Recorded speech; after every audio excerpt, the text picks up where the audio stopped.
President Obama talking about jobs. Let's listen Rick in. Cummings and Dennis Bean and all the folks at Oasis, thank you so much.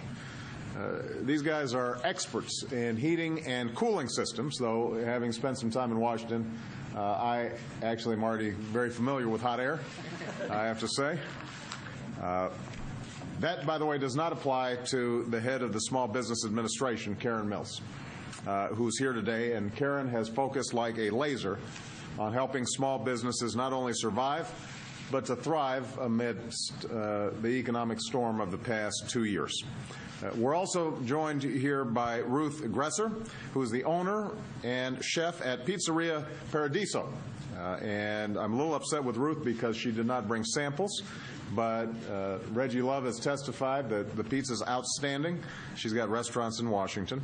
And also Will Pollack, who's the owner and operator of the Potomac Riverboat Company in Alexandria, Virginia. There's Will. These folks know, as every living soul in America does, that these have been a rough couple of years for our economy and for our country.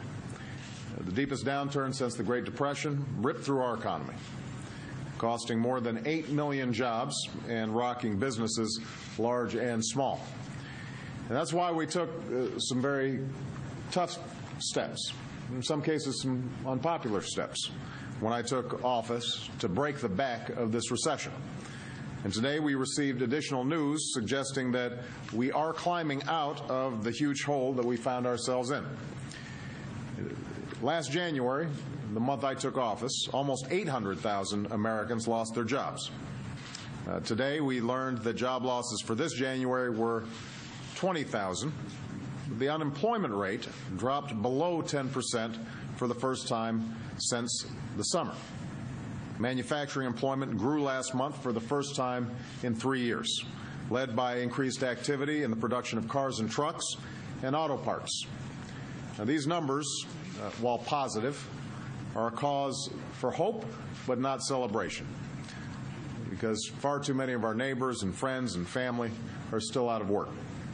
We can't be satisfied when another 20,000 have joined their ranks and millions more Americans are underemployed, picking up what work they can. It is encouraging the job loss in January was a small fraction of what it was a year ago, and that the unemployment rate last month went down and not up. Understanding that these numbers will continue to fluctuate for months to come, these are welcome, if modest, signs of progress along the road to recovery. Now, even as we take additional steps to hasten that recovery, we know that there are limits to what government can do to create jobs. The true engine of job creation will always be businesses. What government can do is fuel that engine by giving entrepreneurs and companies the support to open their doors and to expand and to hire more workers. And that's exactly what this administration intends to do and what we've been doing working with the SBA and Karen Mills. We're starting with small businesses because that's where most of the new jobs do. Over the past 15 years, small businesses have created roughly 65% of new jobs in America. These are companies formed around kitchen tables in family meetings, formed when an entrepreneur takes a chance on a dream, formed when a worker decides it's time she became her own boss. And it's worth remembering every once in a while a small business becomes a big business and then changes the world. And that's why last week I proposed a new small business tax credit, $5,000 for every new employee you hire this year. And a couple of these folks here, small business owners that I talked to, said they'd be interested in using that tax credit. This week, I proposed a new small business lending fund that would take $30 billion of the fund originally used to rescue big banks on Wall Street and use it to provide lending capital, community banks on Main Street. And I know that we've got Capital One Bank here that's been a lender to Oasis, and Capital Bank, excuse me, and we appreciate the good work that you've done supporting this this company. Under Karen Mills, SBA has increased loan guarantees and reduced fees, steps that have increased SBA lending by 86%. We've called for legislation to increase SBA loan limits to allow us to guarantee loans of up to $5 million, compared with $2 million now. And today I'm taking yet another step to assist small business owners get the capital that they need to grow and to hire. I'm proposing legislation that allows firms to refinance their commercial real estate loans, their mortgages, under the SBA. Right now, even companies with great credit histories are facing challenges refinancing at what are historically low rates. Property values have fallen and lending has dropped. As a result, many businesses that would otherwise survive this downturn are at risk of defaulting, which in turn will lead to even lower property values and less lending, not to mention lost jobs. In addition, I'm also proposing that we increase the limits for SBA loans used for lines of credit and working capital, something that I know could benefit Ruth's business and countless others. And the truth is, the economy can be growing like gangbusters for years on end, and it's still not easy to run a small business. It's not easy to stay ahead of your competitors.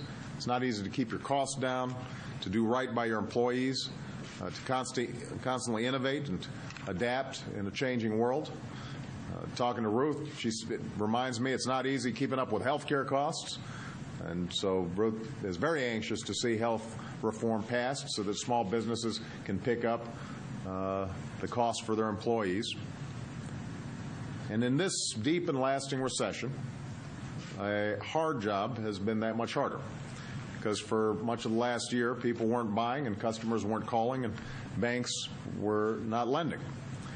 But even in the face of these obstacles, even in these tough times, all across the country, there are people like Rick and Dennis and Ruth and Will who haven't given up.